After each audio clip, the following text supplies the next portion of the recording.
Hey guys, it's Nikki and welcome to my channel. Thank you so much for watching today's video all about the 3 major entertainment offerings at Disney's Animal Kingdom Park. Really excited to jump into all of those details with you today. In this video, we're going to chat about why these should be must-dos for you during your next Walt Disney World vacation. So make sure you are subscribed to the channel so you never miss a video and you never miss any magical moments. I share lots of vlogs, home vlogs, different things we do at the theme parks, and then also just a lot of helpful information that you might need when you go and visit Walt Disney World. So give this video a big thumbs up and let's get started.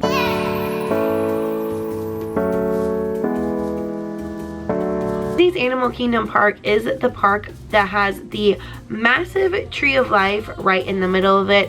All of the Walt Disney, and I could even just say Disney parks, always have a icon that is really well known in that park and ties it back to it. So when people think of the Tree of Life, they can think of Disney's Animal Kingdom.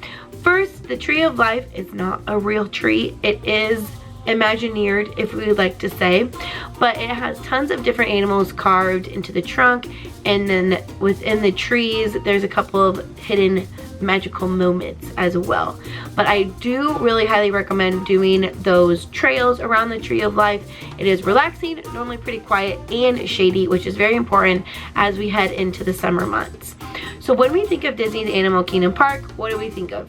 Animals, of course, but there are 3 major shows that you definitely don't want to miss during your next Walt Disney World vacation. Those 3 shows are Festival of the Lion King, Feather Friends in Flight, and Finding Nemo, The Big Blue and Beyond. 2 quick notes on all of the shows that are very similar.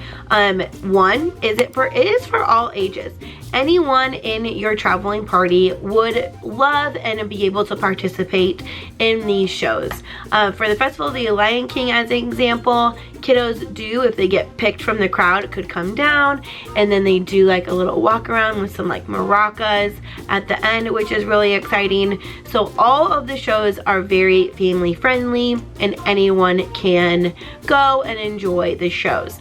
Second thing is, these shows are run throughout the entire day. So just check your My Disney Experience app for show times. I'm not going to chat about show times and when they normally have the shows, just because those can always be changing. So always just check your My Disney Experience app for when the next show is going to be. Always check your My Disney Experience app so you can keep an eye on those show times. Start with Finding Nemo, The Big Blue and Beyond. So I do have to be very transparent, like always, and say I have not been to this show in years. Probably since before the pandemic, we haven't gone yet. We pretty much have Animal Kingdom like down pat when we go, and I did do a vlog on our Animal Kingdom day, so I'll leave that in the description down below. But we normally bypass the Finding Nemo show just because we normally try and get done with Animal Kingdom by lunchtime. So Animal Kingdom is very much an underrated park in my opinion. There are tons of things that you can do. It also can be done in a half day if you really want it to be. The thing that we're hoping to get a full announcement on this year is the reimagined area of Dino Land. I personally like Dino Land. I think it's fun and I really like the carnival games. However, during the last D23 in 2022, because the big one in Disneyland's every 2 years, they did a blue sky announcement where it was like, we're gonna reimagine Dino Land. And recently, in the past couple of months, they have announced they haven't really announced.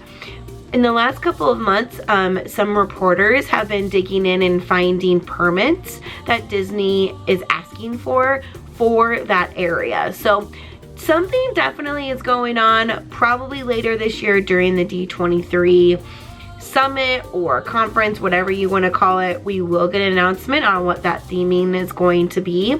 But Finding Nemo is a great show. It was reimagined and redone after the pandemic, so the show is different now.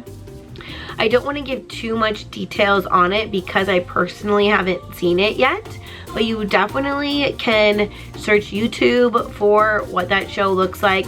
But it pretty much is just the theme of Finding Nemo, and it is a musical, so there's going to be songs and dancing, and the cast members have like the puppets for the fish, so that's really cute as well. Definitely recommend it if you're there during one of the show times, but it's not one of my top entertainment offerings at Animal Kingdom. So it is great, highly recommend if it allows, but I would pick the other two shows over Finding Nemo if I had to pick one. The next show we're going to be chatting about is Feather Friends in Flight. It's kind of hard to say, but this show is located in Asia. So within Animal Kingdom, you have your different lands, and then those are the different countries or continents, I should really say, when they're split up into this different sections. So Feather Friends in Flight is on, if you're coming from Africa, then you're going to pass Feather Friends in Flight if you're going to Everest. So just keep that in mind of where it's located. It is noticeable, but then it's also not noticeable because Animal Kingdom is very themed. There are really cool items all over the park, and you might just think like, oh, that is just a themed area, but it actually is a stage for the Feather Friends in Flight show. So what is the Feather Friends in Flight? I bet you can guess it. It is about birds and all different types of birds. And the biggest thing about Animal Kingdom is they do a lot of conservation for all different types of animals.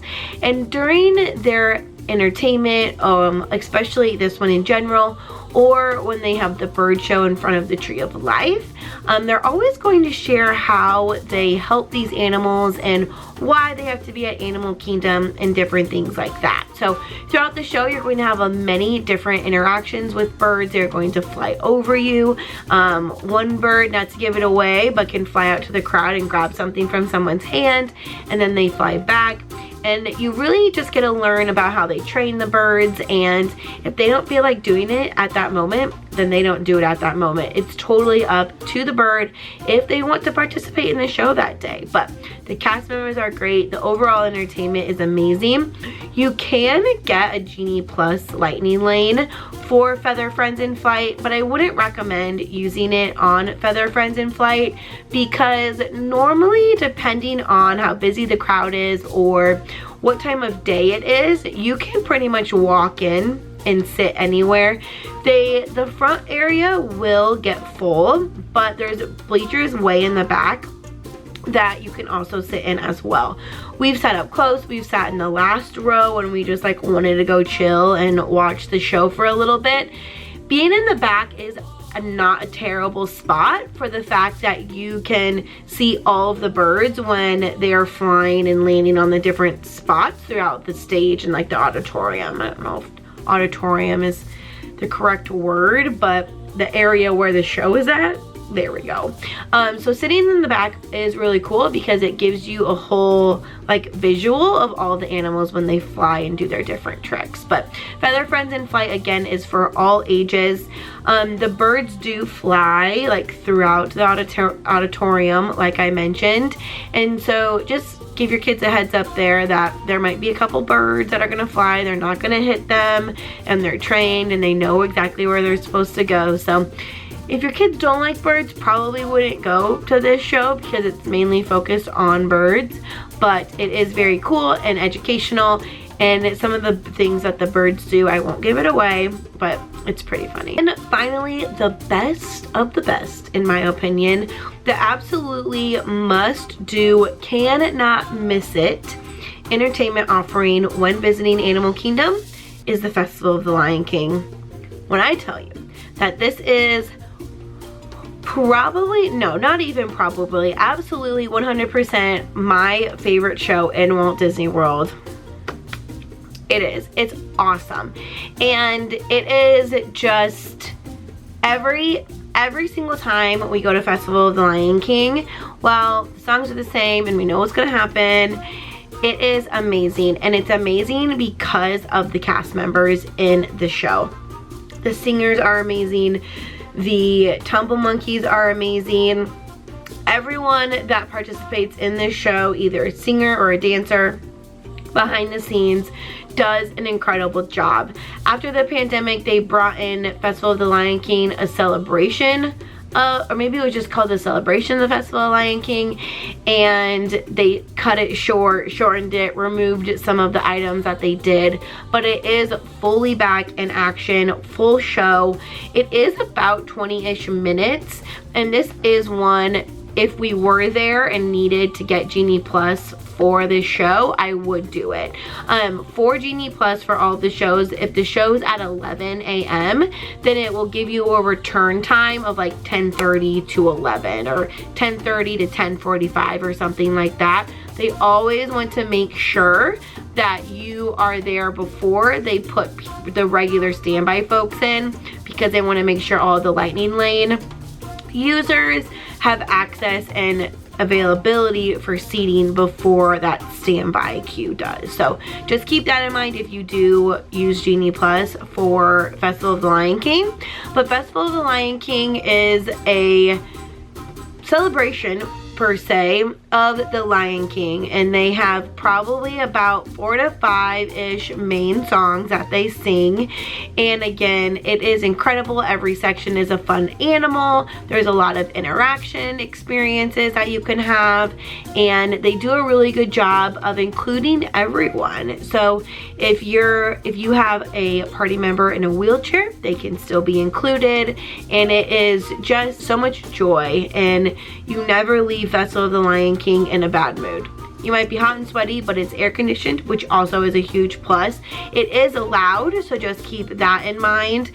And again, it really is just great because of the cast members and how incredibly talented they are during this show. But besides the singing and the dancing, they have the Tumble Monkeys, where they do tons of tricks, like gymnastic tricks, and then the bird that flies, and they fly all around the stage, which is really cool. But the Festival of the Lion King definitely is our #1 must-do show. When visiting Disney's Animal Kingdom, then Feather Friends in Flight, and then we would finish off with Finding Nemo, The Big Blue and Beyond.